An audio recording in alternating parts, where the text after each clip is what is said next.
Just a month ago, this man was on our Detroit's Most Wanted wanted list in connection with a horrific shooting in West Virginia. He's now behind bars, but the crime just one in a series of violent episodes between Detroit and West Virginia that stretches back nearly a decade. 7 Action News reporter Brian Abel shows us the history of the drug pipeline, the impact it's caused, and what law enforcement is doing to stop it. These are many of the articles detailing various crimes mainly happening in West Virginia at the hands of individuals from Detroit. Murder, drug trafficking, a fatal hit and run, and multiple mass shootings. And law enforcement says as long as the opioid crisis rages, likely so too will the violence.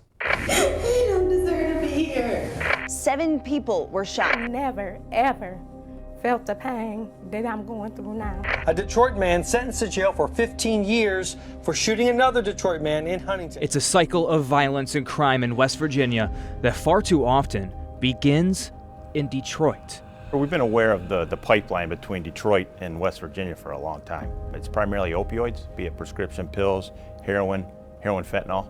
That drug pipeline down I-75, active for more than a decade now, in Huntington, West Virginia, hit hardest by the influx of drugs from the Motor City, likely a cause of one of its most notorious unsolved mass murders.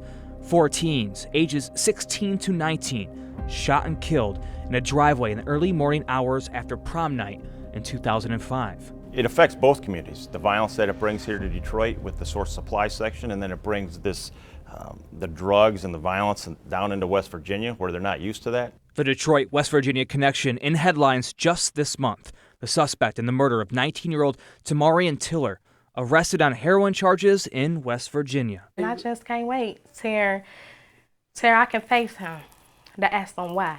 DEA Detroit Field Office Assistant Special Agent in Charge Kent Kleinschmidt explains why the pipeline exists in the first place. If you take a prescription pill here in Detroit that's worth $20 on the street, you bring it down into the West Virginia area, it's worth $40. So if you travel 6 hours south, you're doubling your profits. In 2018, a major operation dismantling a drug ring led by the Peterson brothers of Detroit, 15 people ultimately sentenced.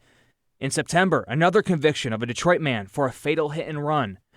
Then a Detroit man shot and killed in Huntington in late December, just days before Huntington's second mass shooting with a Detroit connection.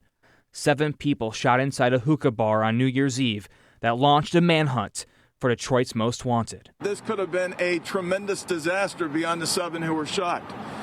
This is a night supposedly of celebration. The DEA working to cut the pipeline at the head in Detroit before it wreaks more havoc some 250 plus miles away. It sounds like this is an uphill battle. It is. There's so many different tentacles of this going every which direction.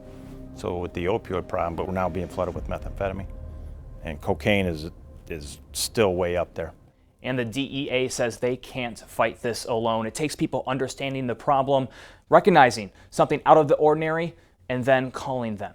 As for Detroit's Most Wanted, the alleged bar shooter, Kamani Davis, he is still on the run. For 7 Action News, I'm Brian Abel.